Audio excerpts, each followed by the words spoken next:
Hello students, welcome to Legacy IS Academy. In today's video, we are going to discuss about the heat wave phenomena that actually is spreading all across the north and northwestern India for at least 1.5 months. So many experts are claiming that now heat waves are going to become a new normal for India. Rather than this being a very rare phenomena, this is going to be a more recurrent phenomena as compared to the earlier decades. So will India's summer keep getting hotter? Or if the answer is yes, then what can be its wider implications, larger implications? Let us try to understand this in this particular video. But to give you first of all the brief context of this particular issue, with each passing year, at least from last 30-40 years, what we are witnessing, that India has been experiencing more and more instances, cases of severe heat waves, rendering these months, the month of April, May and June, much more dreadful, especially for the people of North and Northwestern India. Now, if we look at a recent report that has been released by the IMD, which is Indian Meteorological Department, it has indicated an increasing trend in the number and duration of heat waves based on data from the month of March to June from 1961 to 2020. Now, this year heat waves started as early as on March 3, and many areas reported temperatures that were higher than the average. So, let us try to understand this on a particular graph. Now, if you look at these two graphs, the yellow line here represents the decade between 1991 to 2022, and the blue line represents the decade between 1961 to 1990.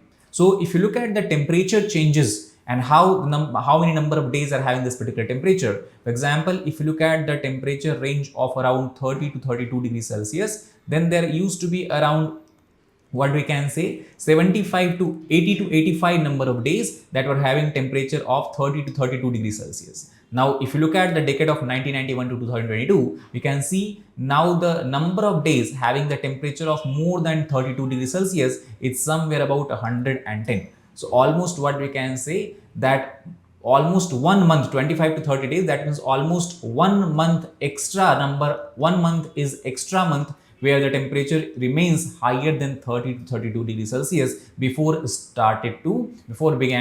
begins to decline. So this is how we can understand that the number of hot days and thus obviously the severe cases of heat waves are increasing in their intensity as well as the numbers. Now, whether and what kind of weather patterns that we are witnessing in India are changing. So what we can see that climate change obviously is one of the major problem that the world is facing today, and climate change is increasing both the frequency and intensity of the extreme weather events. For example, if you look at even the monsoon patterns, what we are seeing from last 2-3 decades, that monsoon is delayed, the onset of monsoon, the date of onset of monsoon is delayed. In this year itself, generally the monsoon should enter India on 1st June in the state of Kerala, but in this year, the monsoon entered on the 7th to 8th June in the Kerala. So that is example of delayed onset. Second, the pattern of rainfall, the nature of rainfall from monsoon is also changing, because now the monsoon rainfall is short but very intense burst of rain that causes landslides, flash floods and all these kind of natural disasters, and also withdrawal is delayed that causes extended amount of rainfall in the winter months. Apart from that, we also are witnessing the impact of climate change on the weather pattern, on the water cycle especially, because as you know that when the heat wave is or the number of days that are hotter is higher, obviously it will cause more evaporation, and as more and more evaporation happens, all this water vapor will go and accumulate in the atmosphere, and then again due to condensation they'll come back on the ground in the form of rainfall. Thus the intensity and the amount of rainfall will be higher, so it will cause more precipitation, and obviously more precipitation can cause extreme hydrological situation where we can have flood like conditions. So extreme hydrological phenomena where either we have a drought or we have flood, two extremes of hydrological cycle we can clearly witness in India and all other countries as well. Now, as far as the recent report released by IITM, that is Indian Institute of Tropical Meteorology in Pune, is concerned, it has clearly said that between 1950 to 2015, we have witnessed in India threefold increase in the widespread extreme events, and significant increase was recorded in the Central and South Asia, South India as far as the monsoon is concerned, whereas parts of Kerala, Karnataka and Madhya Pradesh got flooded many times, which was rarity in the past decades. On the other hand, the areas which used to receive heavy monsoon rainfall, such as in northern part of India, like Uttar Pradesh, Bihar, and eastern part of India, such as Orissa and northeastern part of India, they are recording significant shortfall. So what basically we can say is happening in terms of the change in monsoon pattern, South India is getting much more higher rainfall as compared to previous time, while North and Northeastern India are getting this relatively lesser amount of rainfall as compared to the previous decades. Now, as per the recent report, that is sixth assessment report that was released by United Nations Intergovernmental Panel on Climate Change, that is IPCC, it says that prolonged rain-free periods and along with excessive rainfall in many parts of the world is becoming a norm today. And recent decade, India has recorded several such extreme events. And the problem is that due to high variability of monsoon rainfall and also continuous warming that is going on, it has profound implications not only for causing natural disasters, but overall it will affect the agriculture, the crop yield, the sowing and cultivation of the crop, water resources will impact it if drought and flood become a norm, and overall economy of India, since it is still largely agriculture contribute a significant part of the labor force of India, or we can say employment of India, it will have significant impact on the economy if agriculture, a most important sector, one of the most important sector, is affected. Also, what we are witnessing these days is a strong connection between land and ocean heat waves, because land and ocean heat waves, basically they are driven by the atmospheric circulation that increases the sea surface temperature, and we have establishment of a feedback mechanism that exacerbates the intensity and duration of extreme temperature. And in this context, the role of marine heat waves become very prominent. So basically, marine heat waves are nothing but the heat waves that are being recorded in the oceanic areas where the average seasonal temperature is where the actual temperature is much more greater than the average seasonal temperature. And if you look at the nearest water body, that is Indian Ocean, it has recorded 6 marine sea heat waves over a period of 52 days only in 2021, which used to be rare in the case of Indian Ocean, but today has become an annual occurrences. So if you try to understand how all these are affecting the overall, we can say, climate change or global warming. So as you know that due to the event of global warming, we are facing extreme heat both over the land surface as well as the ocean surface. So due to this extreme heat, we know that the sea surface temperature rises, or we can say the warming of seawater occurs. And as the warming of seawater occurs, there is more and more evaporation, which has a cascading effect. Because of the warming of seawater, first of all, we have marine heat waves, which also causes or results into ocean acidification, because as more and more amount of GHG gases are getting accumulated in the atmosphere, when heavier amount of rainfall, higher amount of rainfall happens, these water dissolve the CO2 present in the atmosphere, forms weak carbonic acid, and this carbonic acid then enters into the ocean, and then it causes the ocean acidification. Then the rise of sea level, obviously, that causes threat to many low-lying countries, low-lying island nations, and the fast melting of ice along the polar regions, along the glacier regions are becoming very common phenomena. So this is how we can understand the kind of cycle. Now, marine heat waves are also very strongly affecting the southwest monsoon, the monsoon that we observe in the summer season of India, which is responsible for more than 75% of India's annual rainfall. So basically, how marine heat waves are affecting southwest monsoon.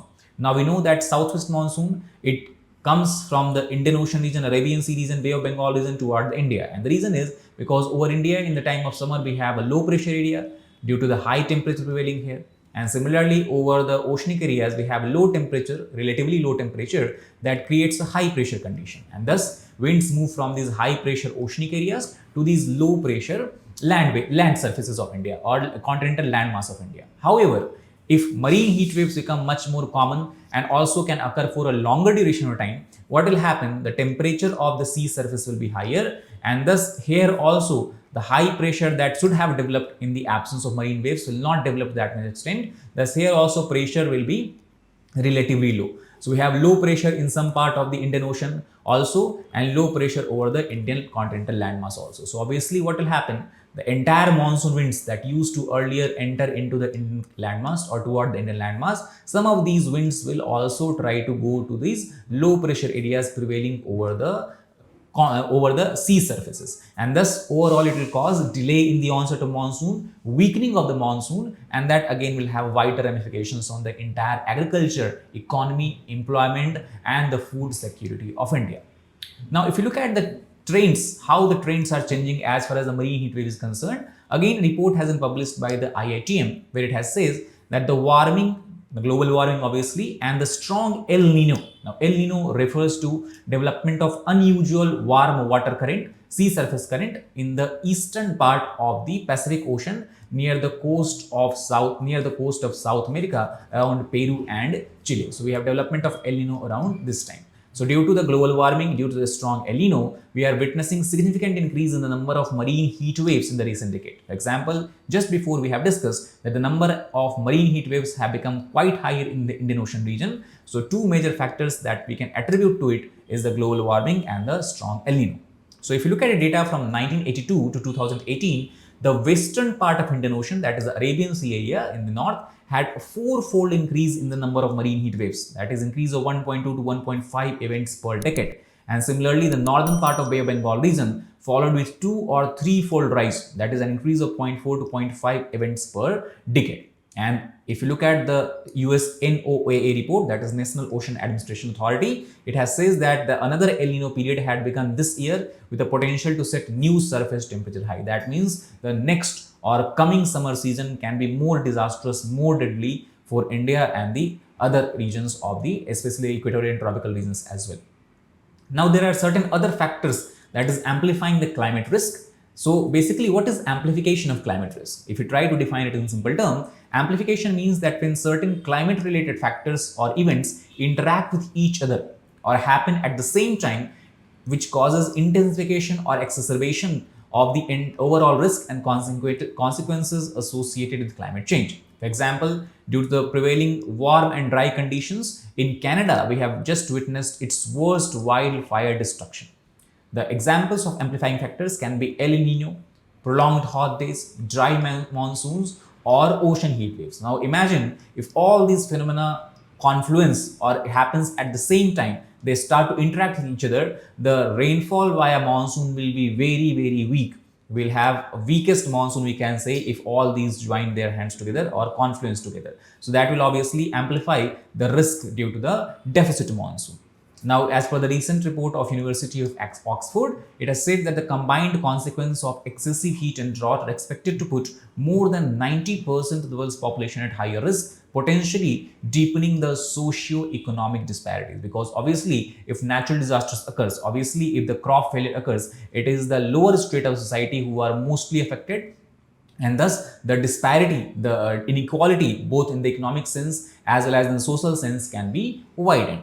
Overall, we can understand again then the impact of amplification will obviously it will impact the water availability, soil moisture, crop output. At the same time, it can cause increase in the food prices and lowering of the incomes. The co-occurrences of heat waves and droughts can also lead to wildfires, tree mortality, and higher risk of the thermal plant failures. And ultimately, the risk can push sensitive and vulnerable systems over a tipping point, ultimately avalanching into drastic consequences for the socio-ecological system. Thus, after discussing about all this, what we can say in a conclusion that obviously the amplified climate risks underscore the urgency of taking proactive measures to mitigate greenhouse gas emission, because this is the ones that is responsible for the global warming. And in this regard, the steps that the world today has taken in 2015, where they signed the Paris Climate Agreement, the goal of Paris Climate Agreement should be strictly adhered to, then only we can adapt to the changing condition and enhance resilience in both natural and human system.